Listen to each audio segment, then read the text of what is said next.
Let us make this simple imaginary scene. We will be sketching it from imagination, and then we will be watercoloring it. And the idea is to just to do practice of coming out with action performing figures and coming out with various other elements. Okay, this is just a practice work, and don't worry about making it very precise. I will explain my entire thought processes as we go along.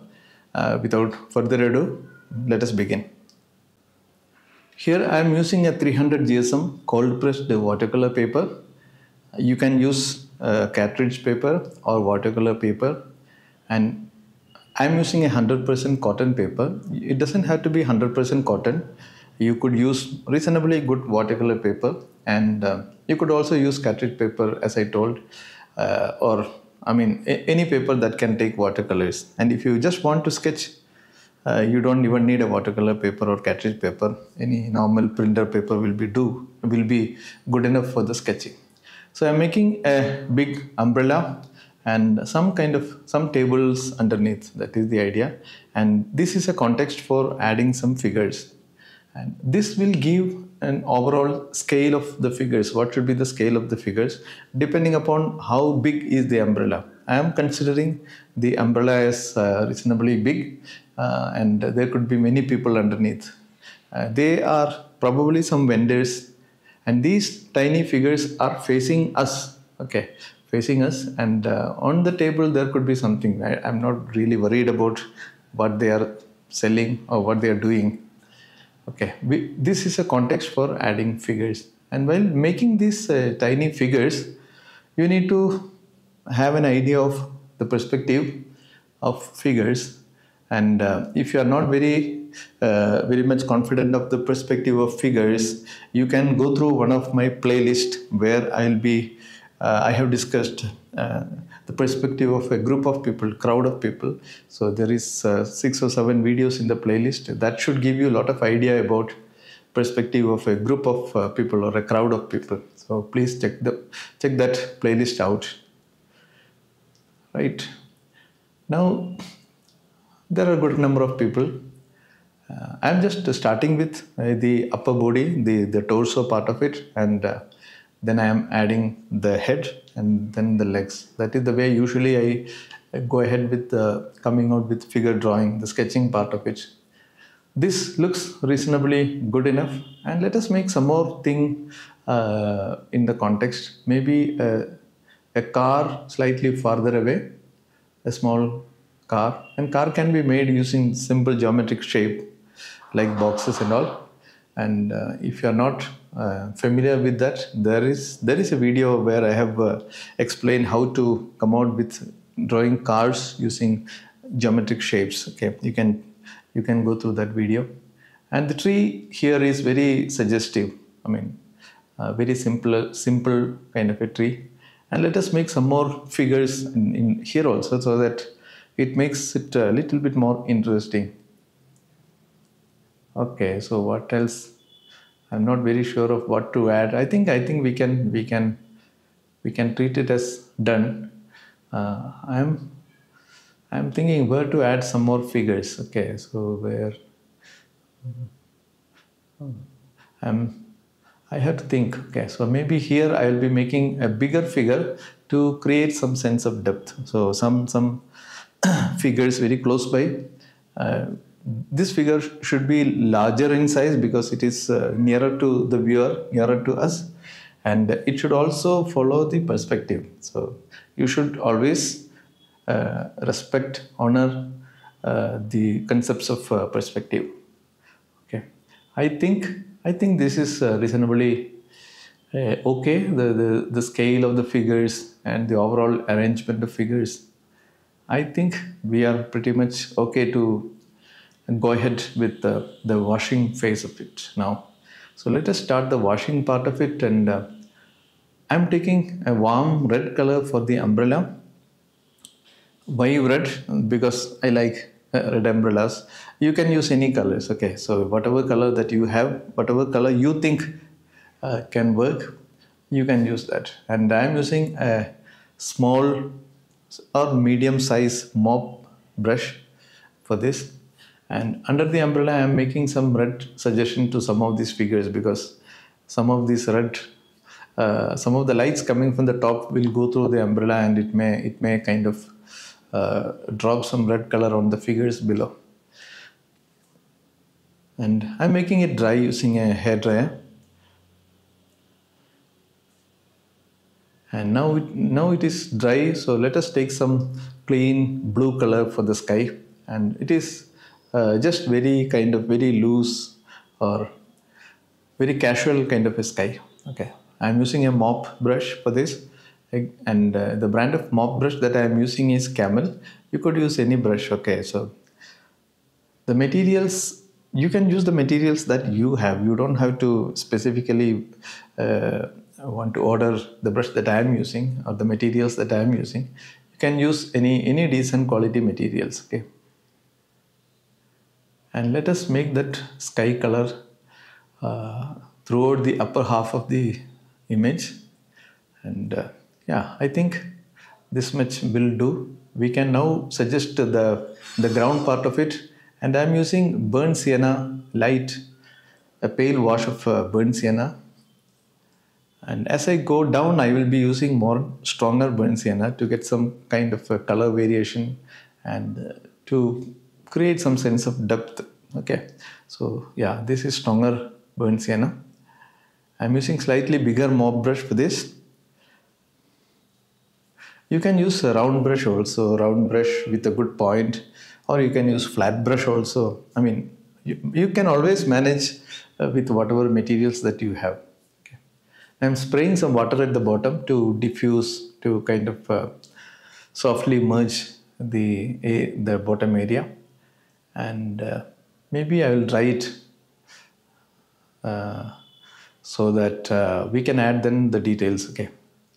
So I'm using a hairdryer because I wanted to do it faster for the shooting of the video. And if you have time, you don't have to use a hairdryer. You can wait for that to get naturally dried. I'm softening some of the area. I'm kind of wetting some of the area where I'm going to start the foliages, because I wanted that the edge of the foliages should be a little softer at many places. Okay, the edge of the foliages is softer at some places and sharper or hard at some places. Okay, so that there is a variety. Same small size mop brush.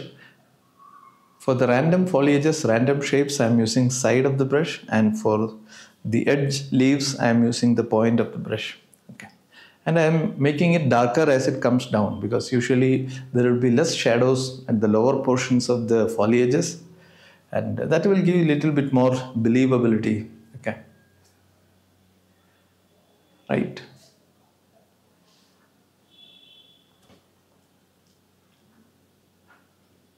Some kind of a precision here, because there is, unfortunately, there is the trunk and the figure are sort of overlapping, so I need to be a little careful here. So if you are following along, you can avoid those kind of overlaps. Okay, here in my case, the one figure and the trunk of the tree are overlapping, so that will be, I mean, it may be a little tricky for you to paint such overlappings, so you can avoid those. Okay,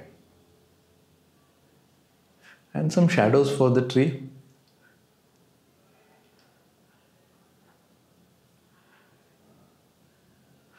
Okay, I think the shadows are too sharp. I will have to soften it a little bit. I'm softening it some of the shadow areas. And I think that's it for the shadow, and some splashing of water droplets. This will create some texture, and some darker tones for the side of the umbrella, and maybe the under portion of the umbrella, and a little bit of a shadow here. The tree may create some shadows on top of the umbrella, so some kind of shadows, just some suggestion. And I think this is reasonably good enough. We don't want to make it very precise. Okay, right. Now some darker tones uh, for the under portion of the umbrella. Little bit of that area will be seen because of the perspective. So I'm using darker tones using Payne's gray. Using the fine tip of the brush, okay, some lines using the fine tip of the brush. And let us, at this point, let us make the head of some of those figures because the brush already contains dark tones. So I am taking that opportunity to suggest all the darker tones, right? Maybe some darker tones underneath the tables. There are a lot of things there. So I just wanted to suggest some of these support for the tables, some of the legs. Okay. And maybe some shadows underneath as well. Everything will have a shadow. So these shadows will be sharp, dark. So let us make some dark shadows there.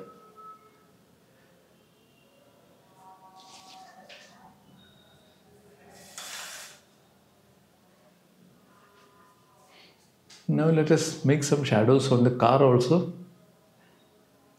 Very tiny bit of shadows. And let us make some dark vertical plane for the car. Everything is very impressionistic, okay? It is not very detailed. We don't need detailed, precise approach. At least I don't prefer such an approach. I always like impressionistic or suggestive approach.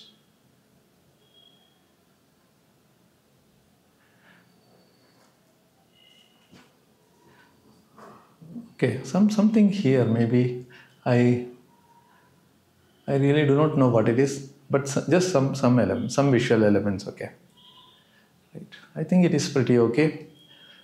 Now we need to focus on the figures. Okay, let us now make some color for the figures.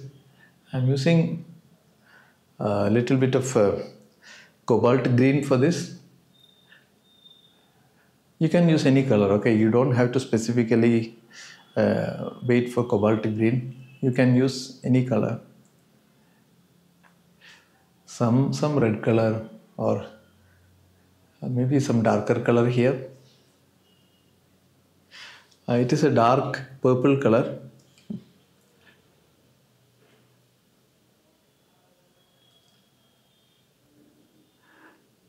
So for this work, I have used a mix of brands. I have used Camel brand for the tree and the Payne's Grey, etc. And I have used Mijello Mission Gold for some of those reds, etc. And for the cobalt green, I have used a brand called Aquatone, an Indian brand. So I usually mix colors. I mean, I don't specifically worry about the brands. I look for the colors that I want, and whichever brand it is, I don't usually worry too much. There is a small figure here. Maybe it has to be a little bit more blue, I think. Okay. Right.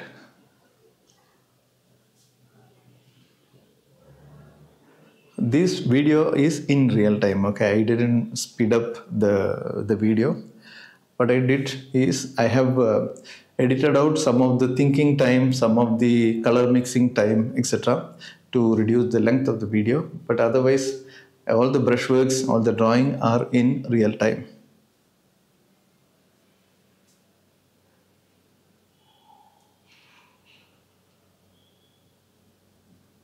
Okay, I wanted some of these figures to face the other side so that there is some kind of a business happening underneath the umbrella.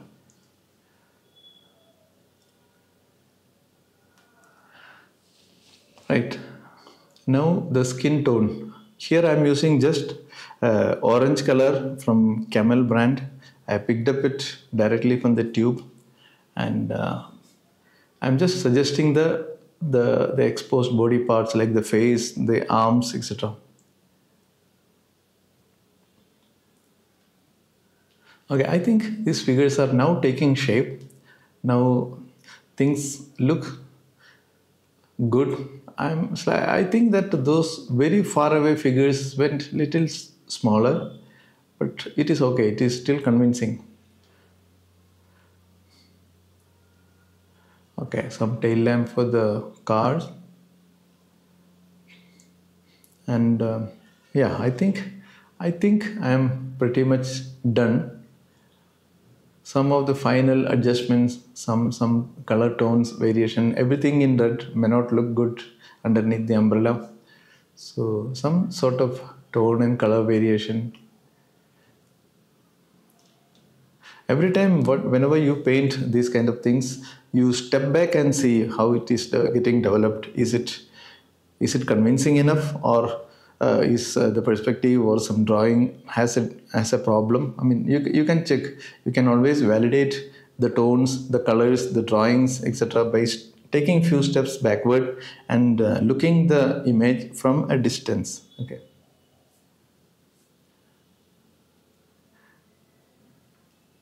Right. Now let us make some shadows. I'm just suggesting the shadows. I'm not going for very precise shadows. Okay, it is. I know that these shadows are not going to be very precise, and I think for shadows it is okay. A reasonable amount of, I mean, convincingness should be good enough, and the shadow direction should be consistent for all the elements. That it should suggest a single source of light as much as possible. Okay, so I think these are good enough. I hope these kind of tutorial videos are helping you. And if you are finding some value in this tutorial, please consider subscribing my channel and pressing the bell notification. If you have any questions, comments, suggestions, please write them in the comment box below. I will be finding some time to quickly respond to all your questions and suggestions. If you think this can help your artist friends, please share it to your artist friends, artist groups, so that they also can take advantage of the course, these tutorials, and I also get the benefit that my video reaches to wider audience. Right now what I am doing is the final touch of giving some white highlights. This is thick white watercolor picked up directly from the tube. And if you are very conventional purist, then you can avoid this step, because in conventional watercolors we don't use white. Okay. I hope we can treat it as done, and it looks much sense to me now. Everything looks good enough. It is believable, and at this point I will declare it as done by signing it. So thank you very much for watching this video, and as I told earlier, if you find some value in this video, please do subscribe and press the bell notification, and you may also write all your questions and suggestions in the comment box below, and please don't forget to share this video to your artist friends. Thank you very much once again, and we will soon see you with another interesting tutorial, and happy painting until then. Bye bye.